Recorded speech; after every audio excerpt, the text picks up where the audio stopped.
Oh, bonjour tout le monde. Ce matin, je veux revenir sur le projet de loi 7 qui a été déposé par la présidente du Conseil du Trésor hier, Mme Duranceau. C'est un projet de loi qui est extrêmement lourd. On parle de la modification ou de l'abrogation de 81 lois. Même chose pour les règlements. On parle de 36 règlements abrogés ou modifiés. Puis là, on commence à débroussailler tout ça et il y a un certain nombre d'éléments qui nous inquiètent et qui nous préoccupent à l'heure actuelle.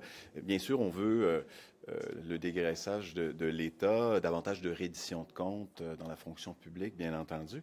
Mais à un moment donné, il faut faire attention aussi à ce que le travail a été fait consciencieusement et rigoureusement. Quelques exemples. D'abord, en environnement.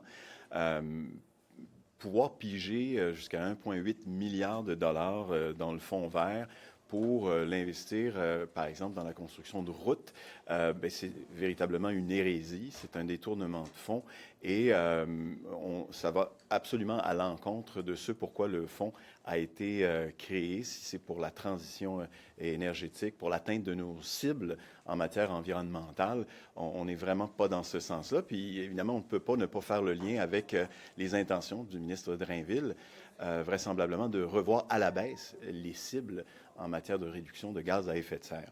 Un autre élément qui est préoccupant, c'est la fusion de l'INES et de l'INSPQ et surtout leur mise en tutelle sous l'égide de Santé Québec ou du ministère. C'est à voir exactement quelles seront les responsabilités des uns et des autres. Mais il faut savoir que l'Institut national d'excellence en santé et services sociaux, c'est un organisme indépendant, c'est un organisme de recherche scientifique et qui doit faire des recommandations, mais à l'abri de toute influence politique. Et aujourd'hui, si on perd cette indépendance-là quant à la recherche pour meilleures pratiques cliniques, il y a un enjeu là, pour l'innovation, puis il y a un enjeu aussi pour l'indépendance des chercheurs. Le dernier exemple, c'est Transplant Québec. On a réalisé pendant une période d'1 an un mandat d'initiative à la Commission de santé et services sociaux sur le don d'organes et de tissus.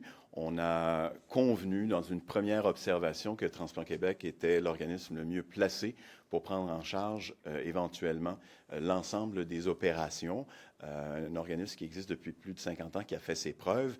Et on s'attendait au dépôt d'une loi cadre dans les prochaines semaines pour justement officialiser cette direction-là. Et aujourd'hui ou hier, on apprend que l'organisme, on va tout simplement lui couper les vivres, lui couper les ailes et transférer cette fonction-là à Emma Québec. C'est préoccupant et surtout contradictoire et incohérent. Là-dessus, il y a plein de sujets dans l'actualité. Pascal et moi, nous ferons un plaisir de répondre à vos questions.